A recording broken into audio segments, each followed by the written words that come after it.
sampai pada hal-hal yang sangat sederhana.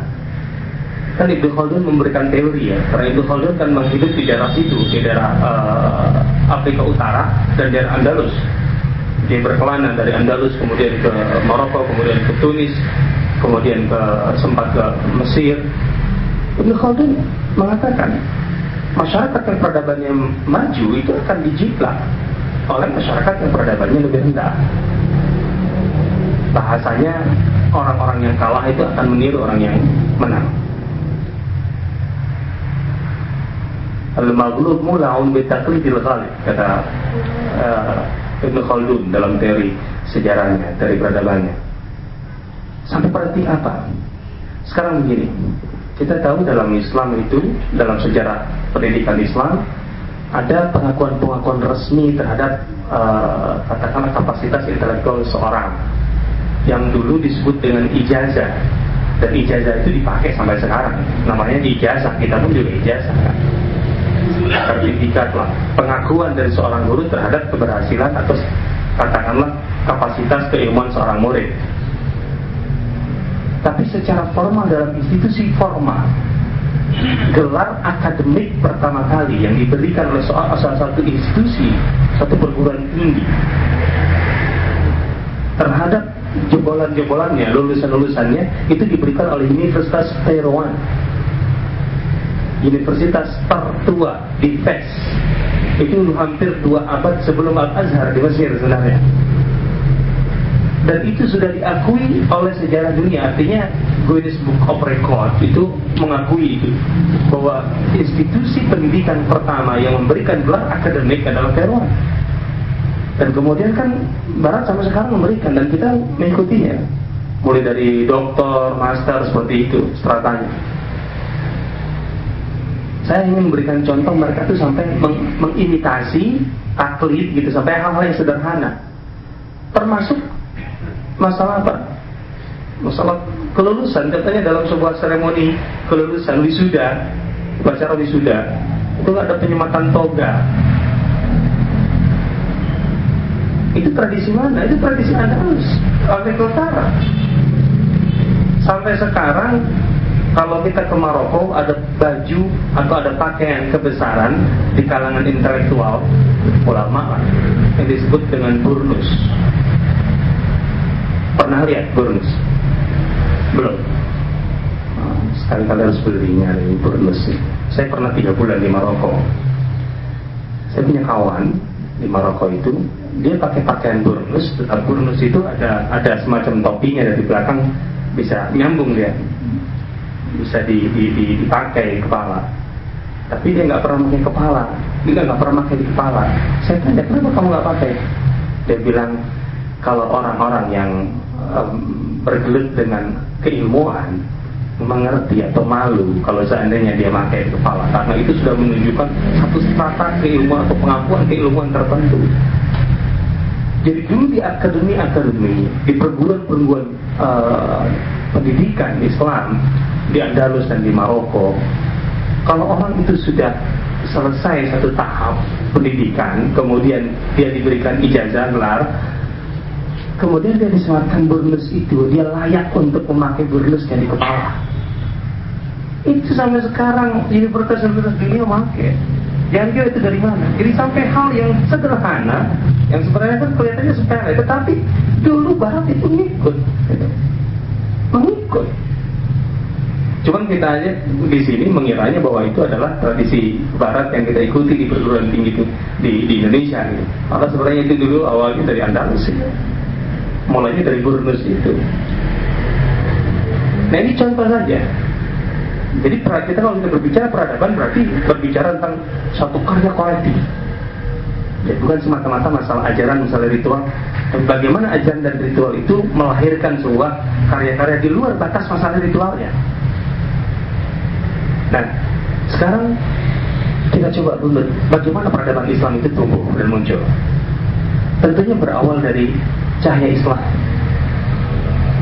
yang diturunkan oleh Allah melalui wahyunya di Gua Hira, di tempat yang sangat sempit di luar kota Mekah saat itu tentunya. Sekarang sudah masuk kota Mekah. Kalau zaman Rasulullah itu kan itu sudah sangat-sangat jauh kampung gitu. Di malam hari yang gelap, Rasulullah kemudian menerimanya Iqra bismi rabbikal ladzi khalaq, dan situlah Rasulullah memulai satu titik baru yang kemudian mengubah segalanya. Beliau memulai sendirian tentunya, kemudian diikuti oleh orang-orang terdekatnya, dari keluarga terdekat, teman terdekat, Khadijah istrinya, putri-putrinya, Ali bin Abi Thalib, Zaid bin Harithah yang ada di rumahnya, Abu Bakar As-Siddiq, sahabat dekatnya, dan seterusnya. Jadi dimulai dari komunitas yang sangat kecil. Di saat semua orang itu menolak ketauhidan Allah, di zaman semua orang kafir, mereka memulai mengucapkan iman. 13 tahun Rasulullah SAW menyampaikan dakwah Islam di Mekah, dan kurang dari 200 orang yang menerima selama 13 tahun itu. Padahal kalau kita lihat dari sisi intensitas dakwah Rasulullah itu dakwah 24 jam.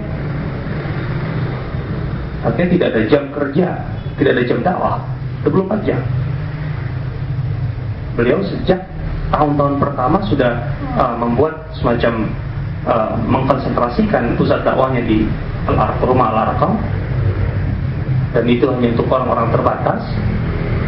Dan itu artinya karena itu sembunyi-sembunyi, tidak boleh ketahuan, sehingga setiap saat, katakanlah kalau ada kesempatan di mana orang-orang Quraisy itu lengah, termasuk tentunya malam hari, maka Rasulullah akan mengumpulkan beberapa sahabatnya untuk kemudian disampaikan wahyu-wahyu baru, ajaran-ajaran baru, pandangan baru tentang Islam, dan kemudian mereka menyebar ke rumah-rumah. 24 jam selama 13 tahun, kurang dari 200 orang. Ini terbukti dari catatan yang hijrah pertama ke Habasyah di tahun ke-5 atau tahun ke-6 kenabian itu, tercatat sekitar 100 orang saja. Dan yang tersisa di Mekah tentunya kurang dari itu. Seiring perjalanan waktu bertambah. Hijrah ke Madinah dengan modal sekian orang itu dari Mekah, ditambah orang Madinah yang dalam 2 tahun sosialisasi dakwah dan konsolidasi di sana cepat menerima dakwah Islam.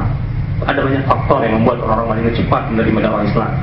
Tapi intinya segala sesuatunya beliau mulai dari Madinah itu untuk membangun sebuah peradaban. Kenapa? Karena di Mekah pendekatan Rasulullah masih sifatnya privat, individual. Dan Rasulullah tidak bisa membangun sebuah sistem kemasyarakatan di Mekah, karena beliau berada di bawah sistem yang tidak bisa ditembus. Sistem Quraisy yang sangat-sangat mapan saat itu. Ada yang bisa mengingat berapa jumlah penduduk Quraisy saat itu? Ada yang bisa mencoba membuat perhitungan. Kira-kira berapa jumlah Quraisy? Menghitung jumlah penduduk di masa itu bagaimana sih? Ada nggak caranya dalam sejarah? Memang tidak ada data resmi 1, 2, 3 orang penduduknya, tidak ada sensus waktu itu. Tapi kira-kira bisa nggak? Berapa? Gitu? Ada yang pernah mendengar atau mencoba mengkalkulasikan? Tidak ada. Sederhana sebenarnya. Saat itu semuanya diukur oleh kekuatan pasukan militer. Kekuatan Quraisy itu paling banyak itu 3.000 yang murni. 3.000 yang murni.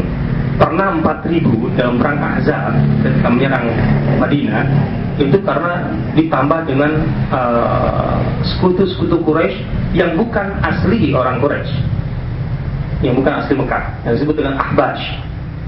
Jadi kalau begitu, kekuatan tertinggi Quraisy itu yang berangkat dalam perang Uhud ya 3.000.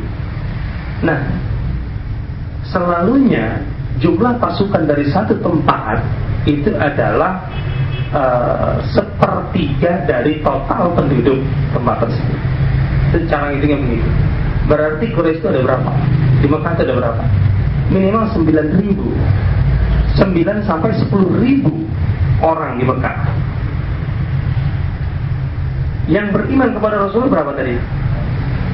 paling 200, itu artinya di bawah itu ya, 200